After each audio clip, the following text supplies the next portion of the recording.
कामयाबी के लिए तड़प होनी चाहिए क्योंकि सोच तो हर कोई लेता है। हेलो दोस्तों, स्वागत आप सभी का आपके अपने परिवार दिवस स्टडी में। दोस्तों, इस वीडियो में आज हम हिस्ट्री का एक बहुत ही महत्वपूर्ण टॉपिक मोहम्मद गोरी को हम डिटेल में डिस्कस करेंगे। यहाँ से अक्सर एग्जाम में क्वेश्चन पूछा जाता है। साथ ही जो मोहम्मद गोरी के और पृथ्वीराज चौहान के जो युद्ध हुए हैं उनको भी डिटेल में डिस्कस करेंगे। तो वीडियो को ध्यान से देखना। पहले इस वीडियो को हम थ्योरी कवर करेंगे और लास्ट में हम इस वीडियो का जो प्रीवियस ईयर क्वेश्चन है उसको हम डिस्कस करेंगे। तो चलिए बिना देरी किए हुए वीडियो को शुरू करते हैं। बात की जाए मोहम्मद गोरी के बारे में तो एक गोर राज्य यानी जो गोर है महमूद गजनवी के अधीन एक छोटा सा राज्य हुआ करता था। यानी गोर जो एक राज्य है छोटा सा, उसमें 1173 ईस्वी में शहाबुद्दीन मोहम्मद गोरी गोर का शासक बना। इसने भारत पर पहला आक्रमण 1175 ईस्वी में मुल्तान के विरुद्ध किया।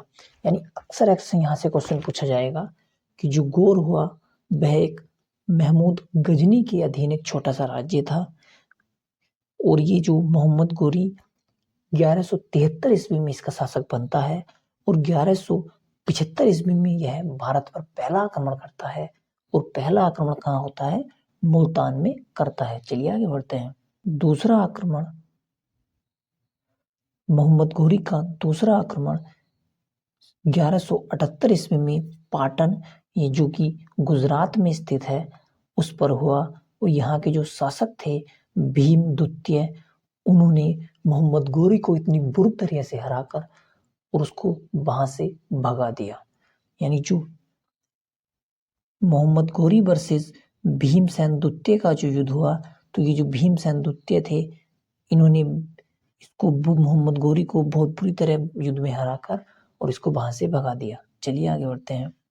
अब बात की जाए मोहम्मद गोरी के प्रमुख युद्धों के बारे में, तो अक्सर यहाँ से एग्जाम में पूछा जाता है। पहला युद्ध है तराइन का प्रथम युद्ध। यह 1191 ईस्वी में हुआ। इसमें पृथ्वीराज चौहान ने मोहम्मद गोरी को हराया। और द्वितीय युद्ध के बारे में बात की जाए तराइन के, तो यह 1192 ईस्वी में होता है। इस युद्ध में मोहम्मद गोरी ने पृथ्वीराज चौहान को हराया। यानी पहला जो तराइन का युद्ध हुआ उसमें पृथ्वीराज चौहान जीते और जो द्वितीय तराइन का युद्ध हुआ उसमें मोहम्मद गोरी जीता। यहाँ से आपको इतनी जानकारी कवर अप हुई होगी। चलिए आगे बढ़ते हैं। अब बात की जाए नेक्स्ट युद्ध है चंदावर का युद्ध। चंदावर का युद्ध 1194 ईस्वी में हुआ।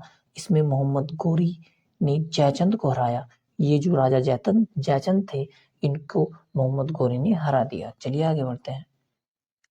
अब बात की जाए जो मोहम्मद गोरी के द्वारा जीते हुए प्रदेश थे उसका उसने क्या किया, तो मोहम्मद गोरी भारत के जीते हुए प्रदेशों पर शासन का भार अपने जो गुलाम सेनापति थे उनको सौंपते हुए और गजनी वापस लौट चला। और मोहम्मद गोरी की हत्या 1206 ईस्वी में जो खोखरो होते थे, अब बात खोखरो की है, तो खोखरे पूर्वी मध्य एशिया की एक जनजाति है, इसने की थी जब वह भारत और गोर जो राज्य था उसके रास्ते में था। यानी जब मोहम्मद गोरी रास्ते में था तो 1206 ईस्वी में खोखरो जनजाति के द्वारा मोहम्मद गोरी मारा गया। यहीं से इस टॉपिक से इतने ही क्वेश्चन इंपॉर्टेंट होते हैं। अब जो पिछले एग्जामों में प्रश्न है उसको हम कवर करते हैं। पहला क्वेश्चन है हमारा, मोहम्मद गोरी ने भारत के विजित प्रदेशों का शासन भार किसको सौंपकर गजनी चला गया? तो जैसे कि हम अभी पढ़ के आए हैं, तो जो गुलाम सेनापति हुआ करते थे, इसका राइट आंसर ए हो जाएगा। नेक्स्ट क्वेश्चन है तराइन का द्वितीय युद्ध पृथ्वीराज चौहान और मोहम्मद गोरी के मध्य कब हुआ? तो तराइन का द्वितीय युद्ध के बारे में बात की जाए तो 1192 ईस्वी में यह युद्ध हुआ। अगर आप कंप्लीट हिस्ट्री की तैयारी करना चाहते हैं तो चैनल पर प्लेलिस्ट में जाकर देख सकते हो और अपनी तैयारी को इम्प्रूव कर सकते हो। अगर वीडियो आपको पसंद आया तो वीडियो को लाइक करें, चैनल पर नए हो तो सब्सक्राइब करें और अपने यार दोस्तों में इसको शेयर करें।